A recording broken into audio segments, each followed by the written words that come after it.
साथ संगत प्यार से बोलिए। धन्य निरंकार जी, साथ संगत कहा गया है, ये सदगुरु के चरणों में जो आता है वो धन्य हो जाता है। इनकी महिमा अपार है, अखंड है, आरा पार है। इनका कोई और छोर नहीं है। कहा गया है कि आप मेरे जिंदगी में आए हसीन ख्वाब की तरह, आप मेरे जिंदगी में आए हसीन ख्वाब की तरह, और मेरी जिंदगी महक गई फूल जैसे गुलाब की तरह, गुलाब की तरह। साथ संगत लेकिन आज के कुछ लोग ऐसे इंसान ऐसे हैं कि जहाँ पर कहा गया है कि अगर कुछ मिलता है तो हम अपना जा करके उनके चरणों में मांग लेते हैं कि हमको ये हो, बंगला हो, गाड़ी हो, बाड़ी हो, हैं जो है कि हमको घर मकान बन जाए। ये सब लालच बन के जाते हैं। लेकिन सदगुरु के चरणों में कहा गया है कि बिन मांगे मोती मिले, अब मांगे मिले न भीख। इनके चरणों में जो झुक जाता है, जो समर्पित हो जाता है, जो समर्पण हो जाता है, समर्पण भाव से इनके चरणों में हमेशा हमेशा रहता है नतमस्तक, उनको सब कुछ दातार दे देता है।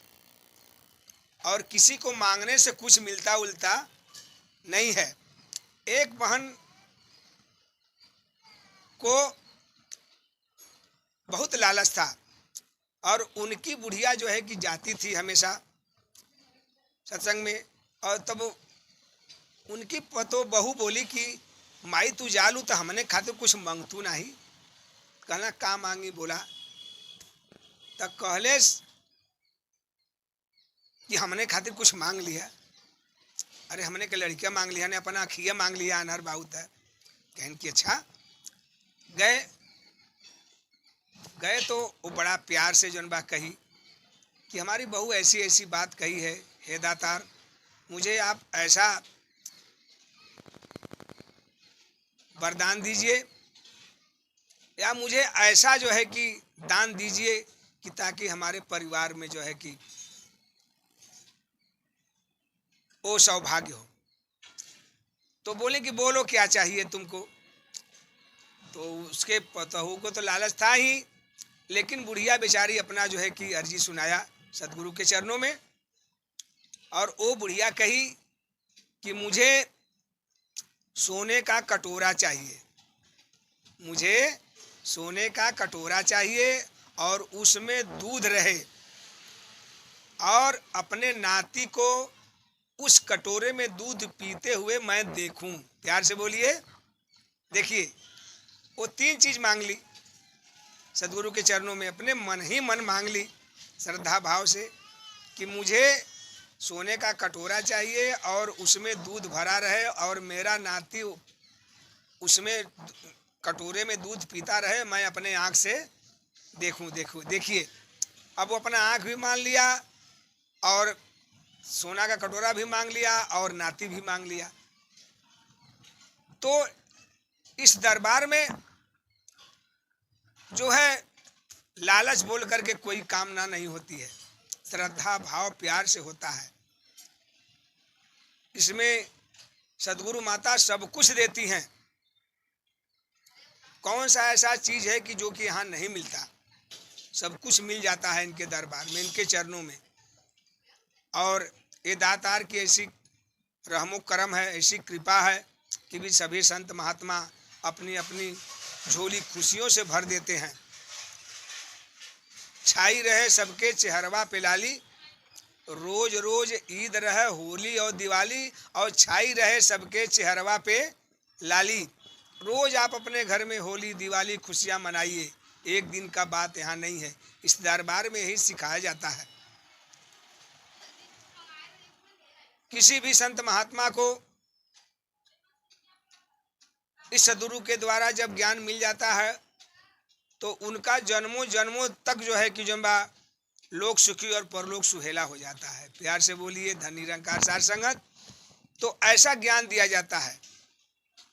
इसमें ये नहीं है कि अरे बहनी बहुत दिन से जनबा हम सत्संग करत रहे लेकिन हमार कोनो भलाई नहीं भैल जनबा, हमके कुछ मालूम नहीं होला कि हमके का मिलल नहीं मिले। लेकिन आप कर्म को करते रहिए, कर्म को करते जाइए, फल की प्रतीक्षा मत करिए। फल तो ये दातार सदगुरु स्वामी देता है। ये सच्चे बादशाह परवरदिगार की ऐसी नजर है कि अपनी नजरिया जिस पर डाल देते हैं वो धन्य हो जाता है, सुखमय हो जाता है, और उनको कुछ मांगने का दरकार नहीं पड़ता। और कुछ लोग ऐसा है कि इस मिशन में ऐसे अज्ञानी आ जाते हैं कि अपनी उम्मीदें लेकर के कहते हैं कि हमको ये दे दीजिए, वो दीजिए, ये चाहिए, वो चाहिए। लेकिन कभी ऐसा नहीं सोचना चाहिए अपने दिल के अंदर। आप अपने कर्मों को करते रहिए, जो ब्रह्मज्ञानी पुरुष बताते हैं, समझाते हैं, सिखाते हैं।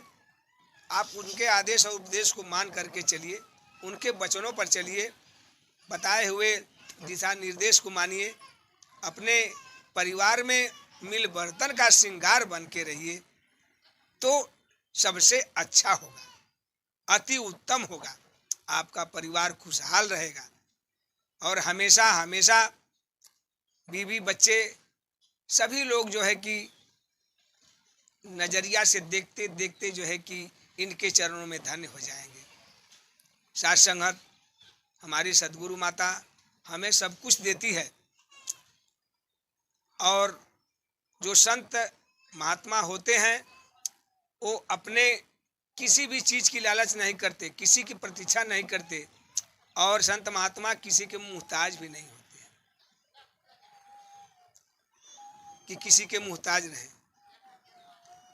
ये दातार हमारे जिंदगी में हमेशा हमेशा निखार ही और सुधार ही आता है। प्यार से बोलिए धन्यवाद।